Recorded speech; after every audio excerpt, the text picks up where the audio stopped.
Hi, this is Congressman Tom Cole, 4th District of Oklahoma, and this is another one of our congressional chats.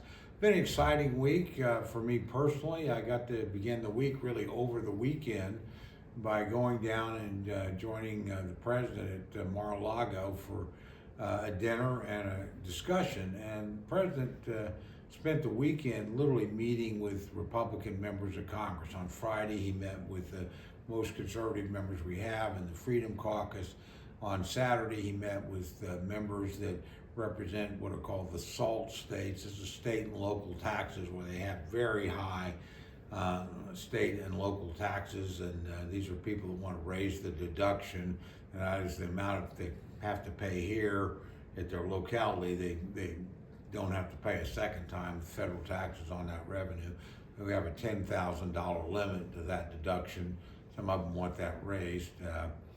And honestly, we're going to need their votes in other areas. So the president was having a discussion about that. And he mentioned he would like to do something to provide some relief in that area during the campaign. Then the evening, which is what I got to participate in Saturday evening, he had dinner with all the chairmen of the various committees in Congress. There's 17 of us.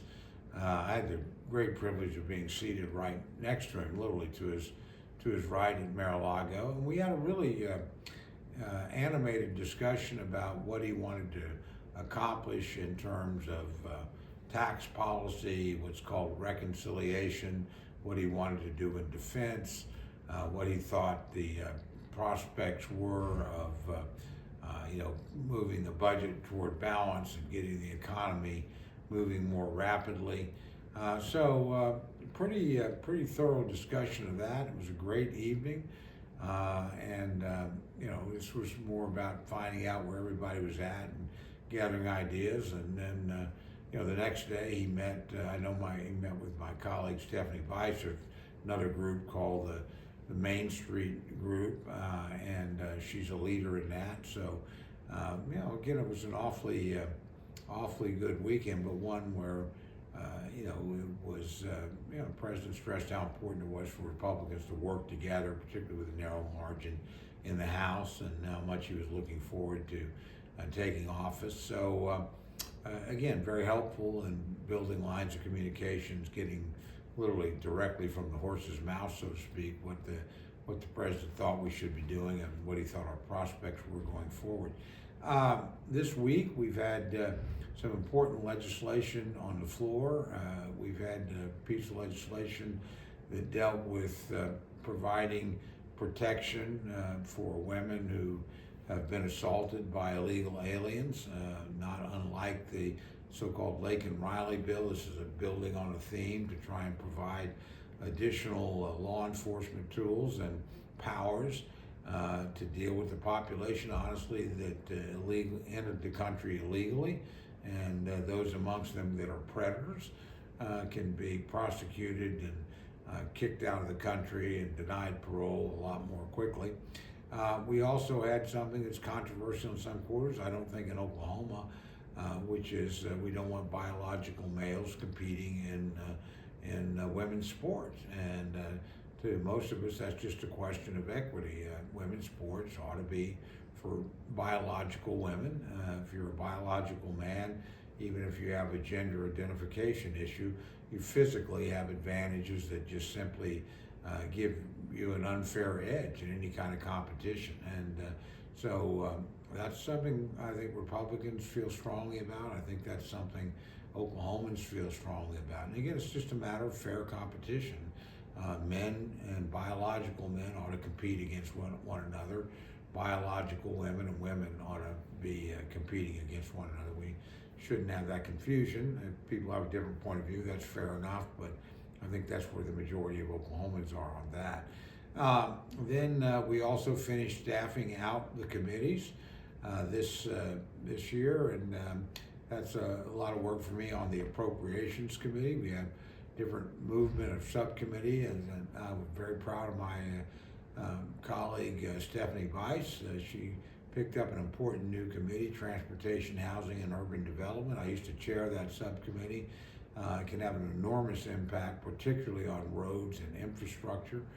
We were able to do a lot with it. I know she'll do a lot there. So, and not only is she moved to that subcommittee, she's going to be vice chairman of that subcommittee, which again is another sign of how rapidly she is moving up, and that's a great advantage for Oklahoma.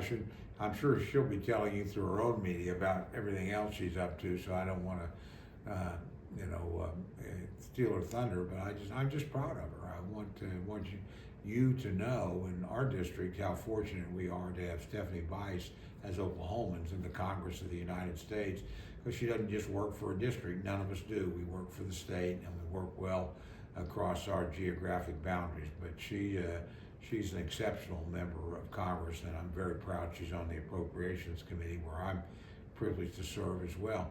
And of course, the talk of Washington is the inaugural. On Monday, former President Trump will become current President Trump.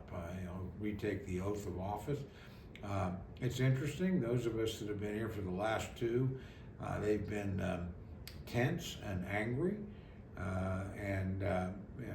this one does not seem to have that kind of anger and animosity around it. Obviously, it was a hard-fought campaign. Obviously, feelings are pretty raw, but there were hundreds of thousands of people demonstrating in 2017 when President Trump first took the oath of office. We don't seem to have any of that now. There may be demonstrations, but there's not going to be anything massive that I'm aware of. Actually, more people are worried about the cold than the crowds. It's going to be brutally cold weather out there, but obviously I expect a very good crowd for the president, and do worry if any of you happen to be on your way up here, please take care to dress appropriately, be warm. I think sometimes, because we don't live with cold quite as bad as here, although it's plenty cold in Oklahoma right now, we're maybe not as well prepared for it. If you're going to be out there, you're going to be out there for 2 to 3 hours. It's going to be pretty hard on you. So please dress warmly if you're coming for the event. I know I'm going to be doing some things I don't normally do to try and stay as warm as I can, but I don't want to miss the event. It's just such a great moment of pageantry and a great moment for the country.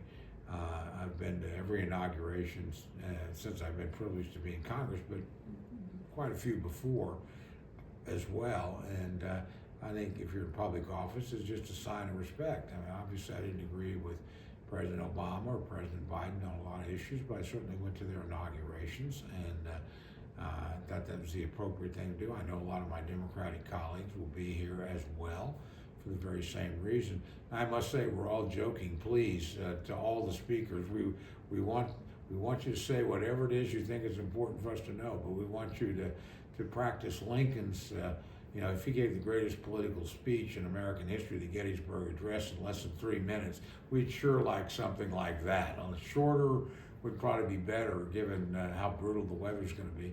And of course, there's lots of balls and events and things like that around it. It's an exciting time. People come from all over the country, and honestly, they come regardless of who wins. I mean, people enjoy the event, enjoy the city, and they enjoy the spectacle of American democracy, passing power and new people arriving and people leaving. So it's a very unusual event. There's nothing quite like it in the world, and so I feel very privileged that I'll have the opportunity to do that. With that, I will say, looking ahead, Congress has a lot to do in a relatively short period of time.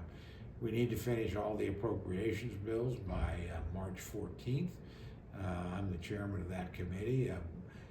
In the House, I've obviously got to deal with my Democratic colleagues here because it'll have to pass in a bipartisan fashion.